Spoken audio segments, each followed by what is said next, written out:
in terms of that kind of like alternative style, when you were doing it, did you see anyone else doing it? Yes. I think that I saw it before me. I saw it in the generations before me. I saw it with TLC. I saw it with Missy Elliott. Yeah. I saw it with Aaliyah. I saw it with, you know, all of the different kind of like alt girls of like the 90s. Yeah. And the times that I was doing it, I didn't see it as much. And I remember a lot of people questioning me and being like, what's going on? Like, what are you doing? This is weird, you know? Which is funny because it's like we're all inspired by that music. So it's like true. The visuals on that were so strong. So I think that I have to give credit, you know, where it's due. It's like the women that came before me, I saw it in them as a very young child. Right. Kelis also. Kelis, I saw it in Kelis. I saw it in these women that came before me.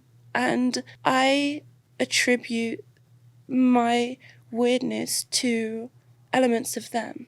You know, I think I've always had like a weirdness to me, but I think that seeing it in them allowed me to be also alternative.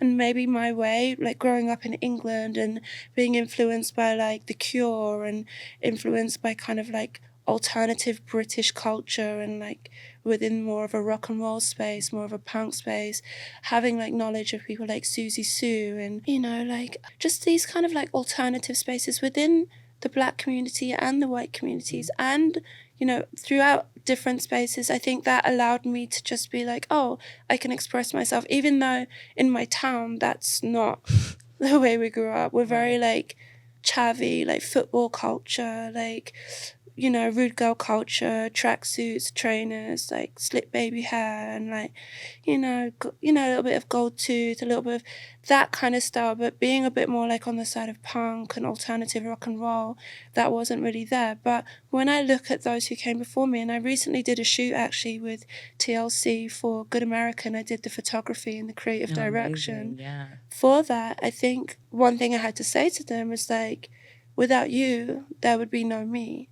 Because baby me saw you doing, you know, all that kind of like Black futuristic, like... Yeah. What was the album called? Fan Mail? I think so, yeah, Fan Mail.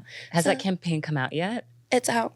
It's been out for a while. I think it came out about 6 months ago. Okay. I'll send it to you. I need to revisit it. I saw the Skims work that you did. Yes, yeah, that was Incredible. also really like, I got to really explore like futurism in there as well. Yeah, and so within like a strong. very like diverse cast, I got to cast the campaign as well, and it was really Making Skims cool. Yeah, you it was And I love Skims product, but Mhm. in terms of the creative, like pushing it, your, you know, talent there is really felt. Thank you so much. Yeah. Yeah, I mean, shouts to the team. Like, we pushed it and we got an amazing result. I think, you know, the team there, they already have like such their own specific identity, you know, and I think bringing their identity and mine together to just really create a conversation, it was cool. Yeah.